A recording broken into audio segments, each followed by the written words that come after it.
What's up, everybody? Welcome back to the financial tip of the month from F3 Capital. I'm Nathan Fox. I'm a financial advisor and I'm the managing partner and founder of the firm. Today, I got a exhilarating tip for you. It's on the importance of working with a financial advisor. Now, of course, before you go ahead and just say to yourself, well, of course you're going to say it's important, you are one. Hear me out. I'm going to share with you the number one reason to work with a financial advisor at the end of this video. No, it's not something as cliche as better returns or two heads are better than one, although those can be reasons. But I'm going to share with you at the end the most important reason I have found that working with an advisor can have a very positive impact on your financial life. Now, before I get into the reasons to work with one, I'll also share some reasons why people generally don't. But even before that, I'm going to talk about the different types of advisors you can run into so that you can choose the best one for you. Now, it's important to note that regardless of the type of professional I'm talking about, there are great types of advisors in every type that I'm about to discuss. And the purpose of this video is for education. So if you've liked our previous videos or like this video, please give us a like. We appreciate it. We have no delusions that we're going to be any type of YouTube star, but we like to have positive feedback from the like. So go ahead, give it a like. Takes you 2 seconds, maybe less. So as I'm going to get into the different types of advisors, I'm going to break it down to about 4 broad types. And there is some overlap here, and I'm going to go through it quickly. So if you have more questions, there's a complimentary consultation link in the description below. Go ahead and hit that, and we're more than happy to go into more detail because I know I talk fast and this video is going to go over them quickly. So first, I'll start with the type of financial advisor that F3 Capital is, the type of firm we are. So we are an RIA, a registered investment advisor. Often you'll hear people call this RIAs. Within our IRA, and IRAs in general are regulated by the SEC and or state security administrators. It depends on the amount of assets that they manage. And these are individuals that have a fiduciary obligation to their clients. So they have what's called a best interest, and they're going to give advice for a fee. That fee could be hourly, it could be fixed, it could be a percentage of the assets they manage.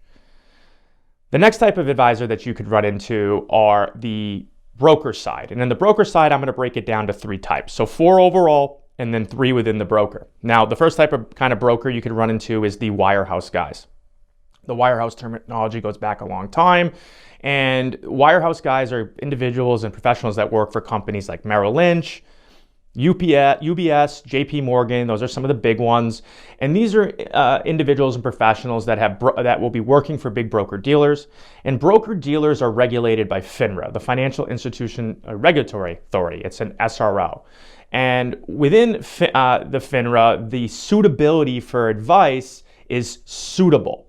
So instead of fiduciary, oftentimes brokers will be acting in a suitable capacity, which is lower than fiduciary. It doesn't mean that they're not acting in your best interest. It's just the standard for advice is slightly lower. Additionally, these professionals can also act in a fiduciary capacity. So in some transactions, they may act as a broker and be under suitable. And in some transactions, they may be acting as an investment advisor representative and as a fiduciary. The next type of financial professional that you can run into is still on the broker side, but people that usually work for big insurance companies as well. So these will be people that will get paid by commissions, and they'll also be acting as investment advisor representatives.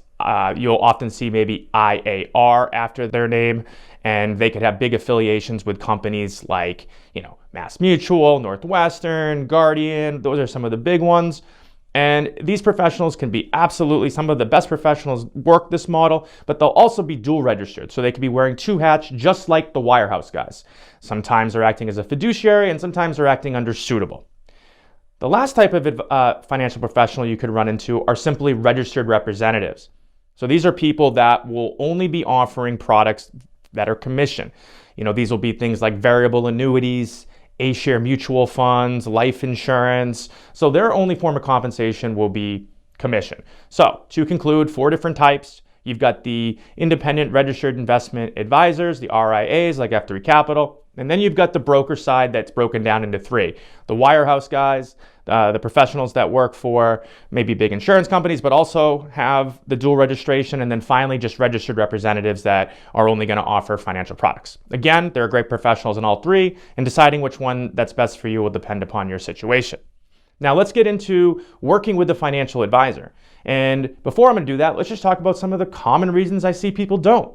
At F3 every day, I get reasons why people don't want to. So the first reason is kind of the obvious. It's trust. People have seen the Bernie Madoffs of the world and they think to themselves, well, I just can't trust a financial advisor. And I would clearly state that I think that's just due to kind of bias in the media. But the reality is the vast majority of financial professionals out there are good, hardworking, and a financial advisor really will make a big impact in your life. And I'll get to that. The number one reason I'll share with you at the end.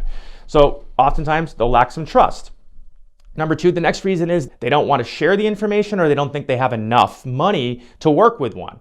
Now, it is true some financial advisors do have minimums, but at my firm and like many others, that we have coaching programs, we have no minimums where we'll actually work with people on things like debt reduction, simply helping them understand their employer benefits a little bit more.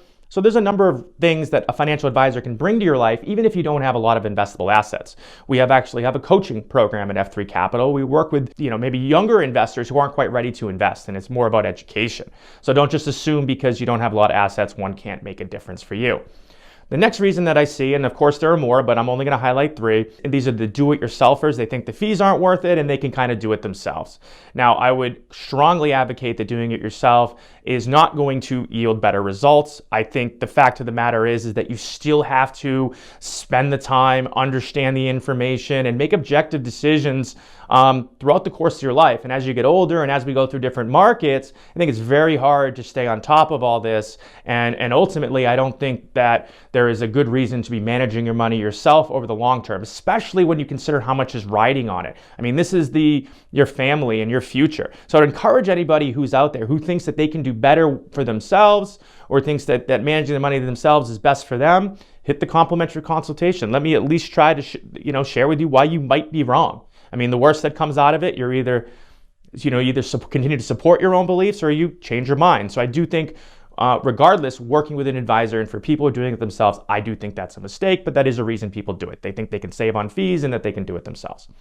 Now, let's get into working with an advisor. Now, again, I'm going to share with you the number one reason at the end, but let's talk about the obvious. Now, look, statistics clearly show that financial advisors will get their clients better returns. Of course, better returns are important, and this can lead to hundreds and thousands or potentially millions of dollars more for retirement. So, of course, returns are an obvious one. Go ahead and look up the statistics. They've done this. People that work with advisors do better.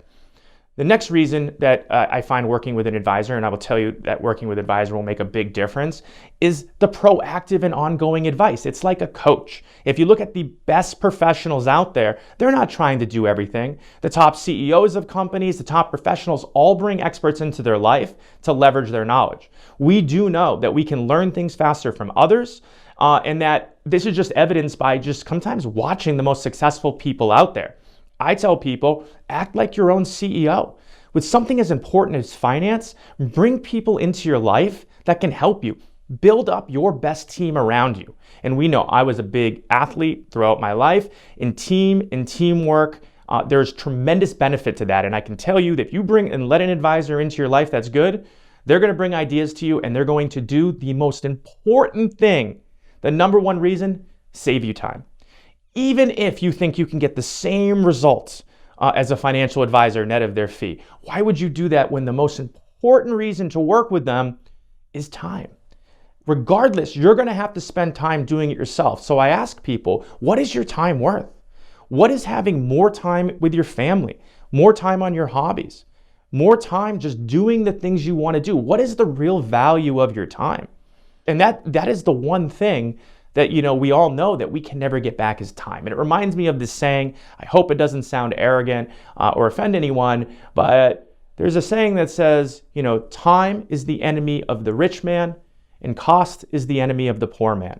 Therefore, the rich person is always trying to save time and the poor person is always trying to save money and cut costs. And at the end of the day, we know time is important. So go out there, consider working with an advisor. I hope this was helpful. Remember, there are different types for your situation. Depending on what you want, that'll dictate the type of advisor. I do find that if you're looking for more holistic planning with less conflicts of interest, the IRA model might be best for you. If you're looking for more specialist planning, maybe a financial product might be right for you. But at the end of the day, find someone you trust, Work with someone that you can build a long-term relationship with. And just remember, working with a financial advisor will make a real difference in your life.